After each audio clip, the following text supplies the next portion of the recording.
Hey everyone, it's me Hamza and you are watching HG Reacts. Welcome back to the channel. कैसे हैं आप सब? ठीक ठाक हैं? अगर अब तक सब्सक्राइब नहीं किया तो कर लीजिए। और हम आज की वीडियो पे आते हैं। हमने एक वीडियो देखी थी कमर चीमा साहब की, जिसमें वो ये रेफर कर रहे थे कि एक उन्होंने अफ़गानी सोल्जर को देखा जो कि ये कह रहे हैं कि हम क्यों कब्ज़ा करेंगे पाकिस्तान पे, कर्ज़ में डूबा हुआ है, हमें क्या मिलेगा। और अब हमें एक वीडियो मिला है जिसका टाइटल है कि कर्ज में डूबे हुए मुल्क पे कौन कब्जा करेगा। अफगानी मिनिस्टर ने ये बात कही है। अब दोनों बातें तो सिमिलर हैं। एक तरफ एक तालिबानी, आप कह लें फौजी का नाम था, और दूसरी तरफ तालिबानी मिनिस्टर का नाम है। देखना पड़ेगा वीडियो को। स्टार्ट करते हैं। 3 2 1 and go. Know India speaks.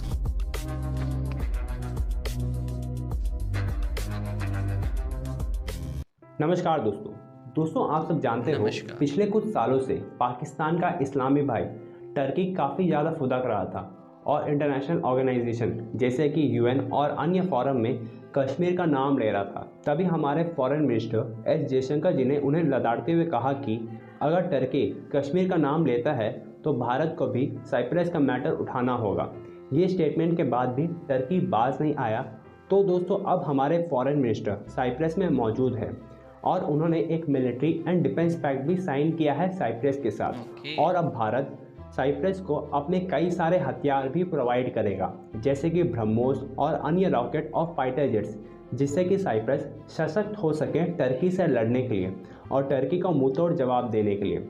और दोस्तों दूसरी खबर ये है कि तालिबान के एक जनरल ने कहा है कि उन्हें पाकिस्तान को कब्जाने का कोई इंटरेस्ट नहीं है, क्योंकि अगर तालिबान पाकिस्तान को कब्जा लेता है तो पाकिस्तान का कर्जा भी अफगानिस्तान को देना अरे पड़ेगा। तो तो चलिए मत दोस्तों भेजो ना इसी पर पाकिस्तानी टीटीपी को मीडिया का यहाँ पे। रिएक्शन देखते हैं। जफर हिलाली साहब, दहशतगर्दी के वाकयात पर काबू ना पाने की वजूहात क्या हैं और क्या वजह है कि आज भी पाकिस्तान दहशतगर्दों के लिए एक आसान टारगेट है? लो, दो शाहकार बैठे देखिए, हैं। आपको मैं क्या कह सकता हूं जब मैं आपको कहता हूं कि 500 मिलियन डॉलर का एक फेंस बनना था, जिसमें अब तक मेरे ख्याल में 350 मिलियन डॉलर खर्च हो गया है। और अब वो अफगानियों से फेंस ले गए खुला। ट्रैक्टर से। तहरीक तालिबान पाकिस्तान और टीटीपी दोनों जाके उखाड़ रहे हैं। हमारा क्या रिएक्शन हो रहा है? कुछ भी नहीं। हम क्यों नहीं करते कुछ? या कर नहीं सकते? हम करना अगर नहीं चाहते कर हैं। सकते तो लगाया क्यों? हाँ? या करना नहीं, पैसे अगर नहीं बनाने वही के लिए। कर तो नहीं रहे हैं तो हम नहीं कर सकते ना। करना चाहते नहीं है, जरूर चाहते हैं, हमारी एबिलिटी नहीं है, एक कैपेबिलिटी नहीं है, नहीं करना चाहते, नहीं कर रहे हैं। आप 111 इंसिडेंट्स हो गए हैं। देखिए रहीम, मैं समझ नहीं आ रही है मुझे कि इनका ख्याल और सोच विद रिगार्ड टू अफगानिस्तान क्या है। हम अपने आप को कन्विंस कर रहे हैं कि ये हमारे भाई हैं।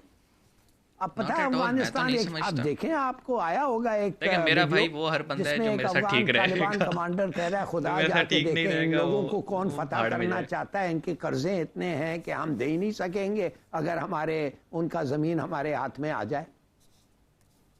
ये कह रहे हैं कि हमने ड्यूरैंड लाइन एक्सेप्ट नहीं किया। मैं आपको बताना चाहता हूं कि अब्दुल रहमान ने कहा था ब्रिटिश को कि हमें एक बॉर्डर दो, और उन्होंने कहा ये लो तुम्हारे ये बॉर्डर। उन ब्रिटिश नहीं मांग रहे थे, वो कह रहा था उनको बॉर्डर दो।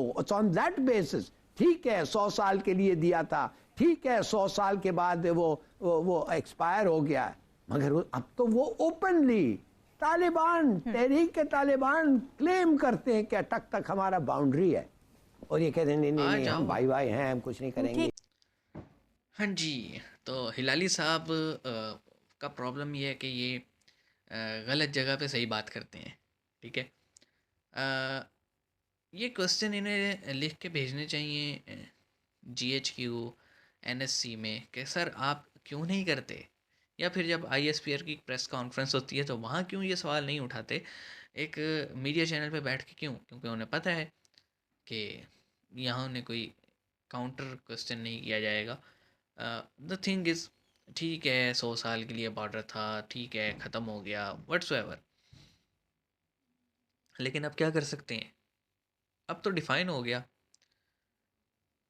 Pakistani civilisation is quite similar to Indian civilisation, but अगर हम अफ़गान सिविलाइजेशन के साथ कंपेयर करें तो एक ह्यूज डिफरेंस है। आप ये समझ लें कि जितने ज़्यादा राइट्स वुमेन को इंडिया में है, उससे कम पाकिस्तान में है, और बिल्कुल ना होने के बराबर अफ़गानिस्तान में। तो कैसे हो सकते हैं? हाँ, ये चीज़ अगर होती ना, इंडिया की तरफ से ये बात होती तो समझ में भी आती। लोग एक जैसे दिखने में एक जैसे हैं, ज़बानें एक जैसी हैं, सिविलाइजेशन एक जैसे हैं, पहले भी एक ही थे, तो कोई अकल तस्लीम भी करती। अफ़गान का क्या लेना देना, ज़बान चेंज, कल्चर चेंज, इवन के आप पेशावर के पख्तून को देख लें और आप किसी अफ़गानी को देख लें, there is a huge difference. Language में भी, डायलेक्ट में, कुछ कुछ रवायात हैं पश्तून उनमें। हाँ, चंद एक इलाके हैं अफ़गान के जो सिमिलर हैं, लेकिन और भाई, एक तरफ तुम बयान दे रहे हो कि एक कर्ज इतना चढ़ा हुआ है कि हमें तो चाहिए ही नहीं, दूसरी तरफ तुम शोर मचा रहे हो कि ड्यूरन लाइन हम नहीं मानते। ये तो फिर दोगलापन हुआ। और बात यह है जी कि इस वक्त जो टीटीपी के एक्टिव पर्सनल्स हैं वो हैं तकरीबन 4,000, और जो उनकी फैमिलीज़ वगैरह भी मिला लें तो ये तकरीबन राउंड अबाउट 40 to 50,000 लोग बनते हैं जो कि पूरे टीटीपी के साथ हैं। तो एक दफ़ा आ जाएं, खुल के मुकाबला कर लें, हमारी भी जान छुटे रोज़ रोज़, क्या टैक्स देख के हम भी तंग आए हुए हैं। जो होना एक ही बारी हो जाए हैं। चलिए मिलते हैं। क्या ही बोलें, वो बोलते रहते हैं, यहाँ वाले सुनते नहीं हैं, क्या करें हम। See you guys in the next video.